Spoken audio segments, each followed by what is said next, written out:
আসসালামু আলাইকুম ভাই। আমরা সকালবেলায় আমাদের খালার বাড়ি যাচ্ছি। দেখুন, অনেক কুয়াশা পড়ছে।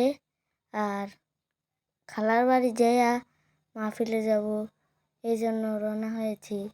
আর আমার ভাই শুধু খালি পাগল হয়ে যাচ্ছে, তাড়াতাড়ি তাড়াতাড়ি যাও। দেখেন, আমার ভাই আগে আগে চলে যাচ্ছে, আবার পিছনে তাকিয়ে বলে যে কখন যাব, একটা গাড়িতে উঠো, গাড়িতে উঠো। কিন্তু আমরা অনেক দেরি হবে যাইতে। খালার বাড়ি যাওয়ানোর পথে রাস্তাটা কিন্তু এই রাস্তাতে কম হয়। দেখুন আমি কত পিছিয়ে, আমার আগেই তিনি চলে যাচ্ছে। আর এখানে কোনো গাড়ি কম আসে, বেশিটা আসে না। আর এদিকে দেখাচ্ছি অনেক কুয়াশা, কিনে পুকুরে অনেক ময়লা। এখান দিয়ে যাচ্ছে, এই যে ছোটো ভাইটা যাচ্ছে আমার, এই যে